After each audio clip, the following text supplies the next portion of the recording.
যোগ দেওয়া সম্ভব প্রার্থীদের? আপনাকে ধন্যবাদ। সম্মানিত দুজন আলোচকবৃন্দ, দর্শক শ্রোতা, তাদেরকে শুভেচ্ছা জানাই।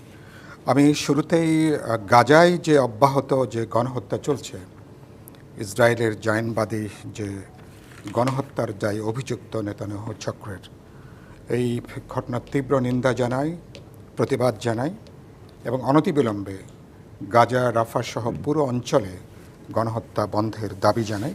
সমগ্র বাংলাদেশ উত্তাল এখন এই দাবিতে।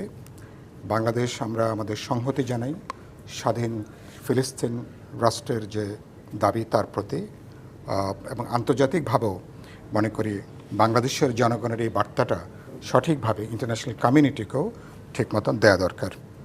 আপনি আমাকে সরাসরি যে প্রশ্ন করেছেন, প্রথম যেটা বলতে চাই যে আমরা তো নির্বাচন কমিশন যখন আচরণবিধি তৈরি করছেন, আমরা তো সরকারের আচরণবিধি নিয়েও আমাদের যথেষ্ট উদ্বেগ উৎকণ্ঠা আছে।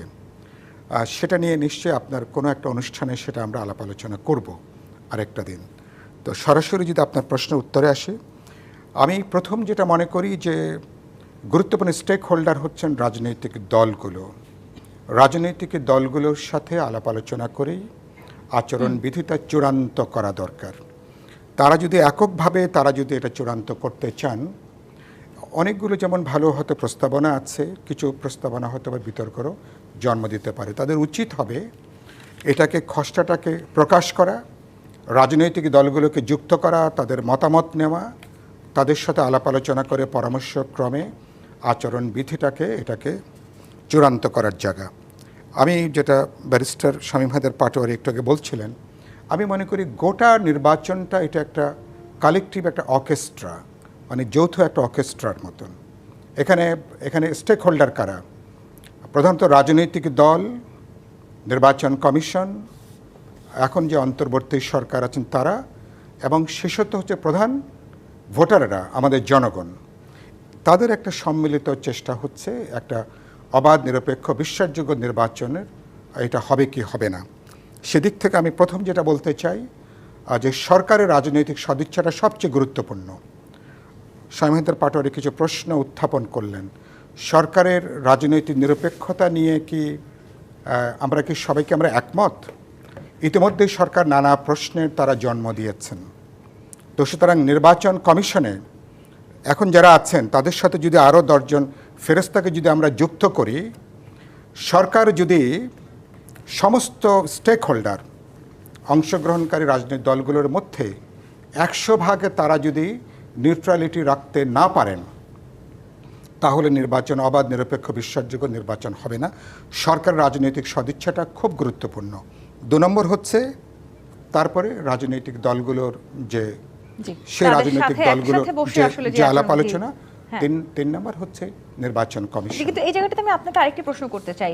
এই যে রাজনৈতিক দলগুলোর সাথে বসে আপনি বারবার বলছেন এই প্রায় চূড়ান্ত করবার কথা ছিল, আপনারা কি এখনো পর্যন্ত কোনো ডাক পেয়েছেন নির্বাচন কমিশন? না, আমরা এখনো কোনো ডাক পাইনি। আমি মনে করি এই নির্বাচন কমিশনের সাথে তো রাজনৈতিক দলগুলোর পরিচয়ের জন্য তাদের উচিত ছিল এরকম একটা গুরুত্বপূর্ণ আচরণবিধি চূড়ান্ত করবার আগে দলগুলোর সঙ্গে পরিচিত হওয়া, কথাবার্তা বলা, মত বিনিময় করা।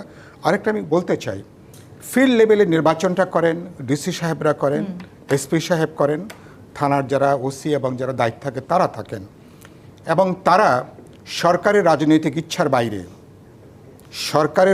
ইচ্ছার বাইরে তাদের পক্ষে ইন্ডিপেন্ডেন্টলি আমাদের স্টেট এখানে যেভাবে ফাংশন করে তার জবাবদিহিতার জায়গাটাকা তার যেখানে আছে সম্ভব না। সুতরাং তারা এই ওসি সাহেবরা, এসপি সাহেবরা, ডিসি সাহেবরা রাজনৈতিক দলগুলো তারা বিশ্বাসযোগ্যতা অর্জন করছেন কিনা, তাদের পেশাগত নিরপেক্ষতা জায়গাটা নিশ্চিত হচ্ছে কিনা, এটা অত্যন্ত গুরুত্বপূর্ণ প্রশ্ন। আর শেষ যে কথা বলি, গোটা আলোচনার ভিতরে, সমগ্র আলোচনার ভিতরে অনেকগুলো কমিশন হয়েছে। আমি দেখেছি নির্বাচন পদ্ধতি সংস্কার কমিশনের অনেকগুলো গুরুত্বপূর্ণ প্রস্তাব। আমরা 17 সাল থেকে বিপ্লবী ওয়ার্কার্স পার্টি আমরা প্রায় 52টা প্রস্তাবনা আমরা হাজির করেছি আচরণবিধি সহ, যদিও অধিকাংশই কাগজে কলমে। তো আমি সে জায়গা থেকে যেটা বলতে চাই, নির্বাচন কমিশনের এই প্রস্তাবনার ভিতরে নির্বাচনের যে কালো টাকা, এই টাকা বন্ধ করবার ব্যাপারে দৃশ্যমান কোনো ব্যবস্থা আমরা কিন্তু এ পর্যন্ত দেখিনি, যে কারণের জন্য গত পার্লামেন্টে আব্দুল হামিদ সাহেব একবার বলেছিলেন যে পার্লামেন্ট ইতিমধ্যে বিত্তবানদের একটা ধনীদের ক্লাবে পরিণত হয়েছে। যদি এটা চলতে থাকে তাহলে আগামী পার্লামেন্টও কিন্তু এখানে ব্যবসায়ী, দুর্নীতিবাজ এবং তাদের একটা ক্লাবে পর্যবেসিত হবে। আমি বলি আচরণবিধি গুরুত্বপূর্ণ, কিন্তু সেটাকে আমাদেরকে আরো দেখতে হবে। হাবিবুর রহমান হাবিব, বিগত সময় নির্বাচনগুলোতে আপনার অভিজ্ঞতার কথা আমরা অনেক শুনেছি। সেই সময় বেশ লম্বা সময় ধরে, বিশেষ করে আওয়ামী সরকার ক্ষমতায় থাকা সময়গুলোতে নির্বাচনী প্রচারণা, বিশেষ করে নির্বাচনের দিনগুলোতে আসলে যে ধরনের সহিংসতা, অরাজকতা, দলীয় প্রভাব আমরা দেখেছি, এখন আসলে সামনে এই রাজনৈতিক পরিবর্তিত পরিস্থিতিতে নির্বাচনী আচরণবিধির যে খসড়া আমরা দেখতে পাচ্ছি, তাতে করে কি আপনি মনে করছেন সেই সংস্কৃতি থেকে আমরা বেরিয়ে আসতে পারবো? আপনাকে ধন্যবাদ। আপনার মাধ্যমে এই ডিবিসি অত্যন্ত জনপ্রিয় চ্যানেল, পৃথিবীর বিভিন্ন দেশ থেকে যারা দেখছেন তাদেরকে সশ্রদ্ধ সালাম, বিজ্ঞ সমালোচককে শুভেচ্ছা। আসলে নির্বাচন কমিশন যে সংস্কার চূড়ান্ত করেছে বলে ওনারা ঘোষণা দিয়েছেন, প্রায় চূড়ান্ত করেছেন, 100% না। আমার কথা হলো যে আমি নির্বাচন কমিশনের সংস্কারের ব্যাপারে আমি এত বেশি কথা বলতে চাই না। 2-3টা ঘটনা ঘটল, মানে যদি নির্ধারণ করা যায় 2-3টা বিষয়, তাহলে নির্বাচন সুষ্ঠু হবে। প্রথম কথা হলো, নির্বাচনের মাঠে যদি কোনো প্রার্থী অন্য কোনো প্রার্থীর পোস্টার পুড়িয়ে ফেলে, অফিস ভেঙে দেয়, প্রার্থীর উপর হামলা করে, তার প্রার্থীটা বাতিল করে দিতে হবে একদম, যথোপযুক্ত প্রমাণ সহ। নির্বাচনের দিনে যদি কেউ ভোট কাটতে যায় বা জোর খাটা যায়, তখনও একটা সুযোগ থাকবে তার প্রার্থীটা বাতিল করে দেওয়া, তাহলেই সব সোজা হয়ে যাবে। আর যেটা দুজন আলোচক যারা আলোচনা করলেন, সরকারি দলের যে একটা প্রভাব, এখন আপাতত দৃশ্যত আপনার বিগত বছরগুলোতে যেমন সংসদ সদস্য থেকেই তারা নির্বাচন করতেন, এখন কোনো সংসদ সদস্য নেই, দৃশ্যত কোনো সরকারি দলও নেই। যদিও সরকারের সমর্থন নিয়ে বর্তমানে একটি নতুন দল গঠন করা হয়েছে, সেটা প্রধান উপদেষ্টার একেবারে নিজস্ব মতামতের প্রেক্ষিতে বা নিজস্ব পরামর্শ মোতাবেক অথবা তার উদ্যোগে হয়েছে একটা, এখনো সেই দল রেজিস্ট্রেশন হয়নি, হয়তো হয়ে যাবে। সেই নিশ্চয়তা কি আমরা পেয়েছি কোথাও? হ্যাঁ, সেই নিশ্চয়তা কি আমরা পেয়েছি? না, সেটা উনি নিজেই বলেছেন, উনি সরাসরি বলেছেন, উনি নিজেই বলেছেন, উনি নিজেই বলেছেন, ছেলেদেরকে বলেছেন যে তোমরা জনপ্রিয়, তোমাদের মানুষ চিনে, তোমরা দল করো। সেটা বলছিল আমাদের তো মানুষ চিনবে না, এই মুহূর্তে আমরা কী করবো? না না না, তোমরা করো, দল করো। উনি নিজেই বলেছেন, ফ্রান্স উনি নিজেই বলেছেন কি প্যারিসে, তারপরে তো দল গঠন হলো। এখন উনি যদি ওখান থেকে মনে করেন যে এই দল আমার পরামর্শে দল গঠন হয়েছে এবং সেই দলের কোনো নেতারা কোনো দিন সংসদ সদস্য ছিল না, মন্ত্রী ছিল না, কোনো ডাক্তার বিবি ছিল না, কলেজের নির্বাচিত প্রতিনিধি কিছুই ছিল না, তারা একটা আন্দোলনের সময় একটা দিয়েছে 36 দিনের আন্দোলনে, তাদের কথা মতো অনেক কিছু হচ্ছে, সেখানে প্রমোশন হচ্ছে, তার কারণ সেখানে বদলি হচ্ছে, সেখানে কিছু কাজ হচ্ছে, মানুষ হয়তো কোনো কোনো বিষয় নিয়ে তাদের কাছে গেলে তারা ফোন করে সে কাজ হচ্ছে। এটা আমরা দেখছি ইউনিয়ন উপজেলা লেভেল থেকে শুরু করে জেলা এবং কেন্দ্র পর্যন্ত।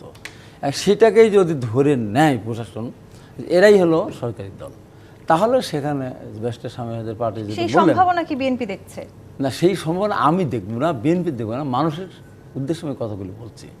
তাহলে যদি তার মনেই করে যে এইটা সরকারি দল, বর্তমান যে সরকার আছে তাদের দল হলো নতুন যে দল, তাহলে সেই দলকে ফেভার আমাদের করতে হবে, এরকম একটা আপনার থাকতে পারে। কিন্তু আমার মনে হয় না যে সেই সুযোগ পরিপূর্ণভাবে তারা পাবে বলে আমি জানি না। কারণ হলো বর্তমান প্রশাসনে যে সমস্ত লোকজন আছেন, এসপি বলেন, ডিসি বলেন, ইউএনও বলেন, ওসি বলেন, তারা কেউই কিন্তু এই যে সরকারের প্রধান উপদেষ্টার পরামর্শে যে গঠন হয়েছে তাদের কোনো লোক নেই সেখানে, তাদের কোনো লোক নেই। এই সব লোকগুলি আছে গত সরকারের, বিগত ফ্যাসিস্ট সরকারের লোক হলো তারা এখন ঘুরে যদি মনে করে যে আমাদের তো অভ্যাসই সরকারি দলকে ফেভার করা, তাহলে সেই হিসাবে যদি মনে করে, তারপরে আমার মনে হয় না অতখানি ফেভার করার সুযোগ আছে বলে মনে করে না। আর মানুষ এখন সবই এইভাবে মেনে নিবে এটা কিন্তু ঠিক না।